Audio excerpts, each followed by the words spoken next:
Good afternoon, everybody, and thank you for joining us. This is Corey, and we're talking Manpower here.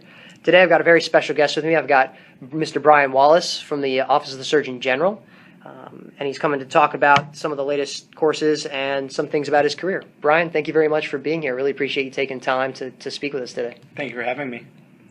So can you explain to me a little bit about this course, ORSA-MAC, which is the Operation Research System Analysis Military Applications course that you just recently took?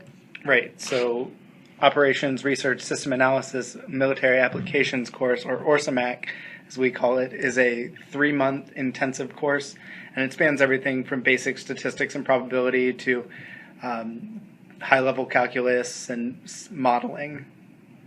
Cool.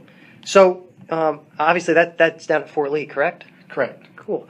What were some of the highlights and challenges of the course for you? So I think that some of the challenges is the material comes at you really fast and it's very high level. I mean, we're learning things like derivatives and we have a week to do it in. So just sort of keeping up with that if you're not prepared is difficult. I think that some of the highlights, though, is I learned a lot of good presentation skills, teamwork, and I got to work with other service members from Navy and Air Force and learn their perspectives and how they apply it in their jobs. So, as we mentioned, you're currently at the Surgeon General's office. How are you enjoying it there? Right. So the Surgeon General's office is really great.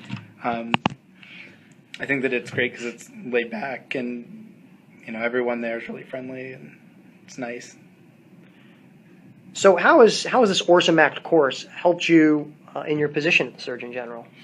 So I think one thing that it's really done for me that's applicable to my Manpower position is it's helped me to sort of understand the way that people present data within the Army and how to present it to other people and sort of simplify it or digest it appropriately and apply it how they want us to. So it's kind of taking a statistical problem and putting it in layman's terms, for instance. Exactly. Well, that's going to help me out because I'm not very statistically inclined as you are, Bryan.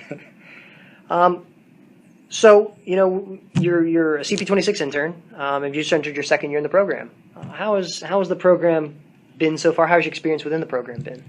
I think it's really great. I feel like we have a great support staff over here, and I feel like they have a system set up for me, so I always know what is expected of me, but they give me my own freedom to make my own choices. But I know that they put me on a path that's going to be really good for my career.